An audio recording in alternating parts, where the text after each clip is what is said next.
Good morning. Pastor Mike, Ascension Lutheran Church, Wichita, Kansas.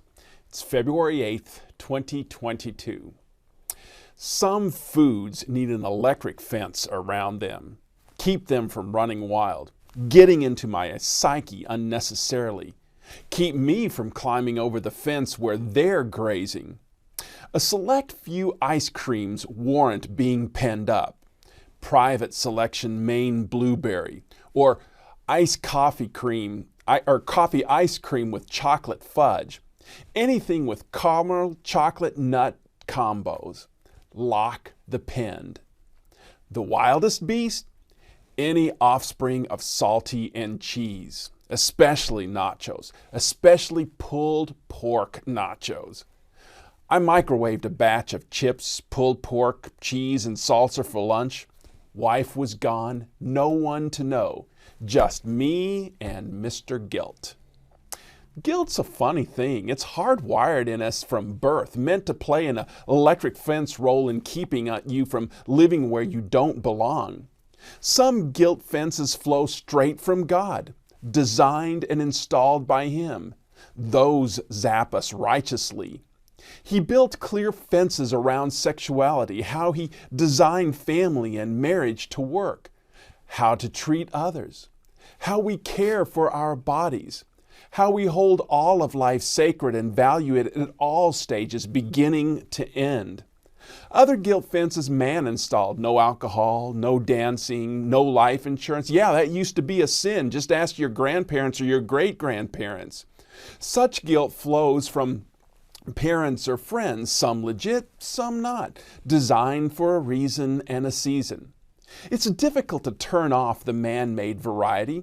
Depends on how solid that fence was installed over how many years. Impossible to turn off the God-installed guilt. He meant it that way, even though we humans are very good at fooling ourselves. When people have to constantly convince themselves and the public that certain sexual sins are acceptable, that's God-installed guilt doing its work. It's why Planned Parenthood has to spend billions in media campaigns to convince us that abortion is acceptable. Intuitively, everyone knows it's murder. God wired it in us. But guilt also shows up even when you're doing something that you think God disapproves of when in fact He doesn't. As Luther noted, we are guilt factories. The real issue is what to do with it. When left to grow on its own, guilt destroys the soul, fences it off from good, shocks it into submission, leaves it stunted and bent over. Satan seeks to shackle you with guilt, to fetter you in fear.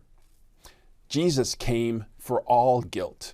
He forgives the legitimate and the illegitimate. He came to release you from guilt so that you can experience what life's like being forgiven and free. A small taste of what is to come in the new heavens and new earth. To live knowing God loves you, forgives you always. To live for your neighbor instead of for yourself. To live under God, not over God. To honor Him with all you are and have. To live enjoying pulled pork nachos and Maine blueberry ice cream. I pray you have a blessed day.